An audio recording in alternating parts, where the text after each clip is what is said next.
Why did people sail? For fun and adventure? No, the main purpose was trade or need for new lands. There was no reason to go the other way when the distance overland from anywhere in Europe or Africa across land or across the Indian Ocean was shorter than the distance it would take to cross the Atlantic-Pacific Ocean if the Americas were just more ocean. At the time Columbus sailed across the Atlantic, the Americas were not known.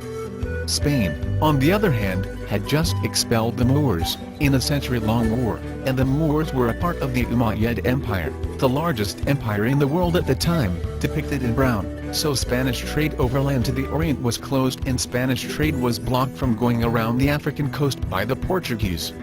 Columbus made a desperate gamble, and so did the Spanish crown, based on an erroneous assumption. Columbus thought the world was much smaller than the intellectuals of the day claimed. He thought he could make it to China without running out of food and fresh water. He was dead wrong and almost didn't make it to the Americas. He finally made it across the Atlantic, in a trip that took over a month, even using sails and trade winds. They would have never made it to China. He got lucky. Genetics has also shown us how improbable contact was, with cases like that of malaria. It has been with tropical Africans since the beginning of human time and has spread with them wherever mosquitoes could survive. Yet no evidence of its existence in the Americas before colonial times. So whomever migrated to the Americas had to have been outside the malaria zone for so many generations that no one had exposure to the mosquitoes, the malaria, and with enough time for all genetic defenses to have been bred out. Any African American with sickle cell anemia can tell you that those genetic markers do not disappear quickly. Not even over a whole millennia. Malaria is thought to have been the greatest selective pressure on the human genome in human history. It has led to populations developing genetic traits that protect from malaria and are passed on generation to generation. Multiple genetic characteristics were formed, but I will only delve into 3. The best studied influence of the malaria parasite upon the human genome is a hereditary blood disease, sickle cell anemia. The sickle cell trait causes disease, but even those only partially affected by sickle cell have substantial protection against malaria. Another well-documented set of mutations associated with malaria is that, known as thalassemias. They too, have popped up in areas of malaria, sometimes where sickle cell disease did not develop, offering a secondary form of protection. They too will accompany their descendants, in their genes, who migrate to non-malaria areas. Finally, you have the Duffy-negative antigen. It was found that the majority of Afro-descent people were Duffy-negative. 68% of African Americans and 88 to 100% of Africans were Duffy-negative, including more than 90% of West Africans. This phenotype is exceedingly rare in Euro-descent people and unknown on Native Americans prior to colonial admixture. None of these markers have been found in any human remains of Native Americans carbon dated before colonialism. Malaria along with other world diseases exterminated more than 90% of the population in the Americas. This clearly showed a lack of any sort of genetic protection, which would indicate a lack of African, European, or Asian presences for millennia.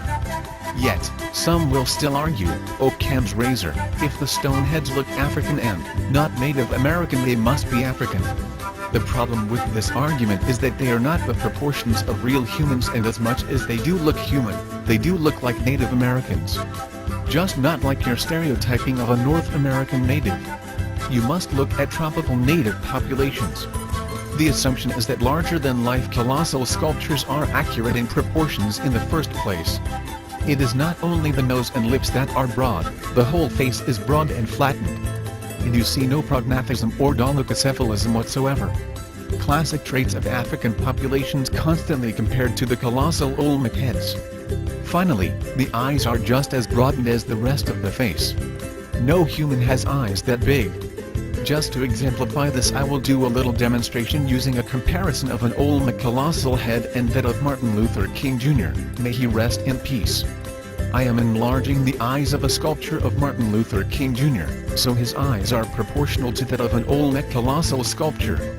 Now I am shrinking back the eyes, until they match MLK's actualized size, but I also shrunk the nose and mouth at an equal rate. As you see, the sculpture no longer looks so broad. The problem with sculptures is that in ancient times they were not trying to make proportional sculptures all the time. just a general representation that might exaggerate features they saw as important. If they saw the nose, mouth and eyes important, they could have enhanced them more than what the person had in real life. They obviously did it with the eyes. To assume the rest of the face is proportional is disingenuous. We just don't know how much they exaggerated or not. Here is what Martin Luther King Jr. would have looked like if he really looked like that Olmec sculpture. Obviously he looks like a cartoon, not a real human. With all due respect to one of the greatest positive change makers of our time, he was a proud African American, not an Olmec. I have issued this challenge before. If you think that you know a person who looks just like a colossal head, post a picture.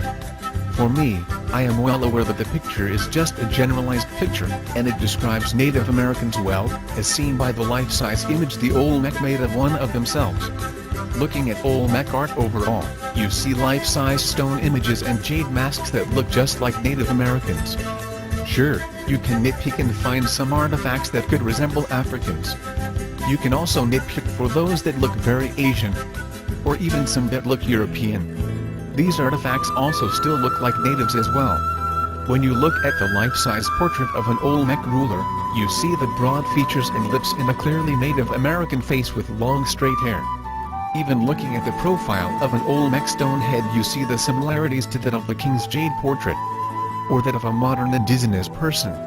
In fact, if you average all the Olmec images out there to find the most common Olmec face, you see a clearly indigenous face with broad features. Those features are still in existence today.